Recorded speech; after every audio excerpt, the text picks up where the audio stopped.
taas na gyud ang presyo sa gasolina. Ganahan pa ba mo mubiyahe o mugamit sa inyong mga sakyanan? Narabay hulga karon nga basin unya ang kalibutan maka-experience na usab og stagflation. No? Kanang stagflation, stagnant ang inflation. But pasabot ni ana, mao na kung sigig taas ang presyo sa mga palaliton, padayon pod ang krisis sa ekonomiya. O kung naay krisis sa ekonomiya, daghan naman gani ang neglected ning panahon na musamot pagyod ang kadaghanon sa mga neglected niya, abandoned, mga abuse, o mga exploited nga mga tao. Mauman, mga kaigsuunan, mahinungdanon kayo kining kasaulugan nga atong gisaulog nianing adlaw.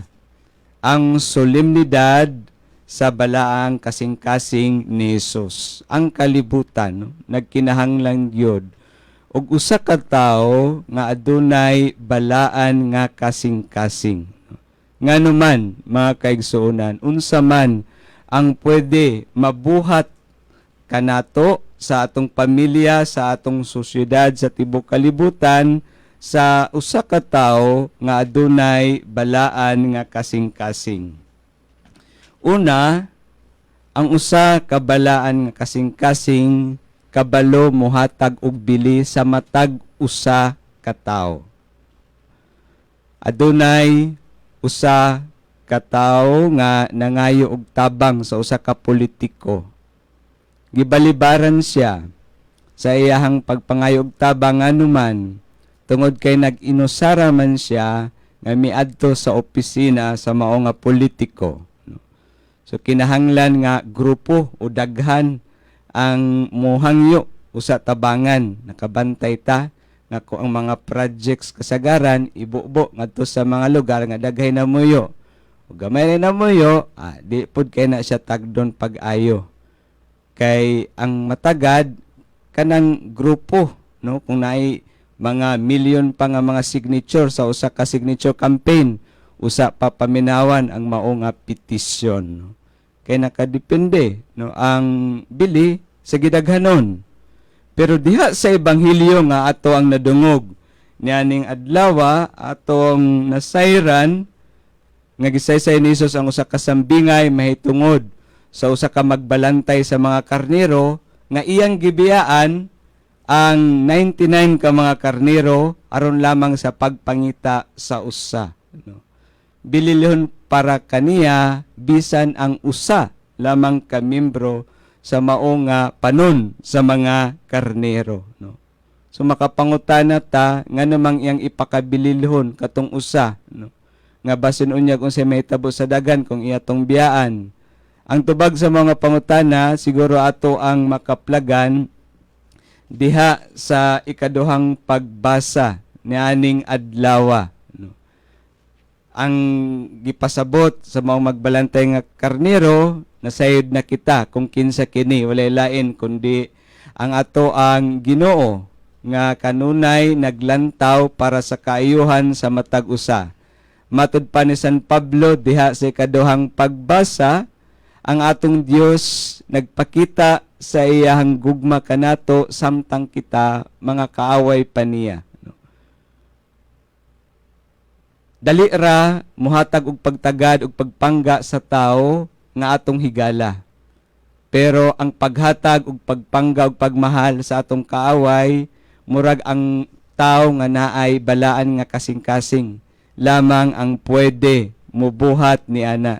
So ingon ana ang gipakita sa Dios alang kanato tungod kay ang iyahang gugma wala may kondisyon, wala nakadepende sa ato ang gidaghanon sa sakop sa usa ka grupo, wala nakadepende sa unsa atong mabuhat kung kinsa pa kita, kundi ang iyang gugma walay kondisyon iyang gihatag, no, ngadto sa matag usa kanato, no.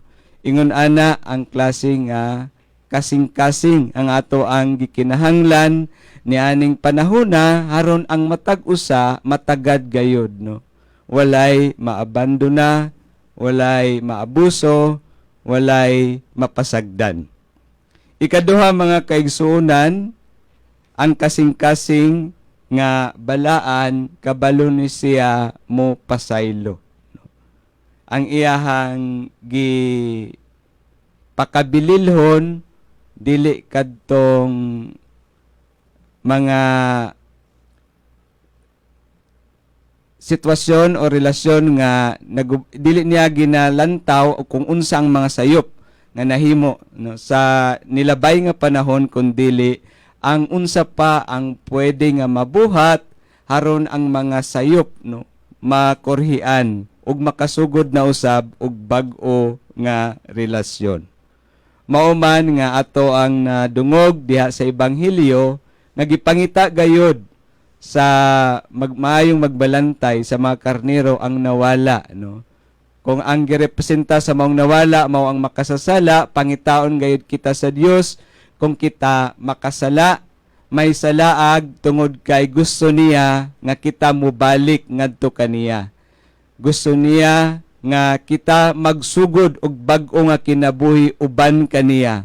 Mao man nga iyang giawhag kanato nga atong dawaton ang iyahang gasa sa pasaylo kay para kaniya ang mahinungdanon dili ang nangagi kundi unsa pa ang atong mabuhat karon ug sa umaabot.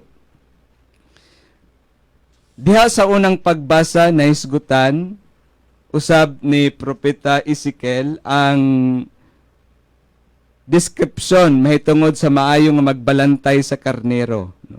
Usa lamang ang gusto niya nga mahitabo. Ang gusto mahitabo sa Dios alang sa naisalaag nga Israel. Gusto niya ayuhon no, ang mga samad no, tungod sa mga sayop nga nahimo nila na ay mga samad sa pagkatao, samad sa komunidad, samad sa relasyon tali sa Dios ug sa tao. Ug buot niya nga kining mao nga samad maalim. Tama bitaw mga kaigsuonan no kung sige ta og hisgot sa mga sayop nga nahimo sa ato ang asawa urbana o sa mga anak no musamot og kalala ang mao nga samad no. Nabitaw usa ka asawa nga nakasa sa iyahang bana nya ang iyang bana nag-exert og efforts nga magbalik sila. Sa dihang nagbalik na sila nya kay matag karon og unya makahisgot man ang bana sa iyang sayop nga nahimo. Ang gihimo sa asawa nakigbulag na lang gyud siya sa iyahang bana. Kay ngano maulaw naman siya sa iyahang bana. Kay ang bana pod no, dili man pod niya malikayan nga sige hisgutan ang sayop nga nahimo sa iyahang asawa. So kung walay kaayuhan sa samad nga nahimo diha sa pamilya, diha sa atong pagkatao kung sige ta og balik-balik no sa mga nangagi, sa mga sayop nga nahimo. Mao man nga gusto sa atong Ginoong Hesus no nga kung unsay dili na nato mabag-o kay sayop naman gito siya nga nahimo no. Ato ang pasayloon ang mga nakasala magsugod og bag-o nga kinabuhi, bag-o nga relasyon. Ug tungod ni ana kay naamay no bag-o nga paglaom nga gitagana kanato. So bisan tuod no naay mga pag-antos ug kalisdanan nga nagian na ang mao nga sitwasyon pwede paghihapon mabag-o. Ikatulong mga kaigsuonan ang balaan nga kasing-kasing no maghatag og kalipay diha sa ato ang palibot, diha sa ato ang komunidad. Sa dihang nahikaplagan na sa maayong magbalantay sa karnero ang nawala nga karnero iyang giimbitahan ang iyang mga higala nga magparte no nga mag-celebrate kay ang nawala nakit-an na. So nindot kaayo kung anaatay kauban nga tao nga makahatag og kalipay kanato no kung siya ato ang ikauban no. Kay naamang goy mga tao nga kung ato siyang ikauban toxic ang iyahang presence kay ngano sige siya og hisgot sa mga sayop sa uban, very critical siya sa mga pamatasan sa matag usa no. So walay kalipay kung kana siya nga tawo ang atong ikauban, pero nindot kung atong ikauban no ang iyang kalipay mapaambit niya ngadto sa uban, makahatag siya kalipay sa uban ug iya usab nga ikalipay ang kaayuhan usab nga mahitabo sa lain nga mga tawo. Dili lamang iyang kaugalingong kalipay ang iyahang gilantaw. Kung nagkalisod-lisod na ang kalibutan, nagkalisod-lisod na ang pamilya, nagkalisod-lisod na ang grupo, ang atong kinabuhi, pero naatay kauban nga usa ka tawo nga kabalo muunong kanato, nga kabalo mo hatag og inspirasyon, mo suporta kanato bisag lisod ang kinabuhi, mugaan-gaan. Ingana no nga klase nga tawo nga kasing-kasing ang atong gikinahanglan nianing panahona, labi na nga karon nga mura og nisamot na ang krisis no, sa ato ang ekonomiya. Mga kaigsuunan, matag karon og unya ato ang mabati nga kita mura og mawala no sa sakto nga dalan og usahay atong bation nga mura og nag-inusara ta. Nga mura og okay ra man siguro kung mawala ko ning kalibutana, kinsa ra man gud ko, usa ra man ko katawo nga mamaynos sa bilyon nga namuyo ning kalibutana. Kung ingon ana ang ato ang feeling, usahay dili nato kalimtan na no. Bisan nag-usa lamang kita, kataw ng kalibutana para sa Dios, halangdon kita, importante kita. May bili og importansya ang ato ang kinabuhi.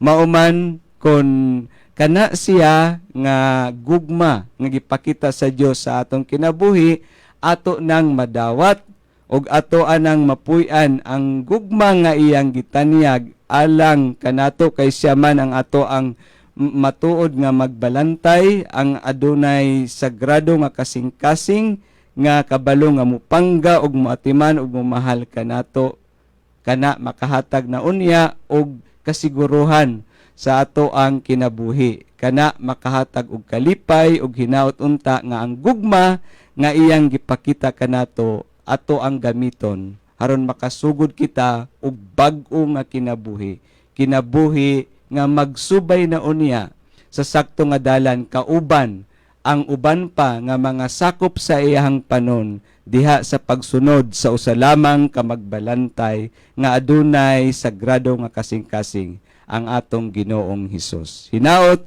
nga ang kasing-kasing ni Hesus mupuyo na sa atong kasing-kasing ug sa kasing-kasing sa tanan. Amen.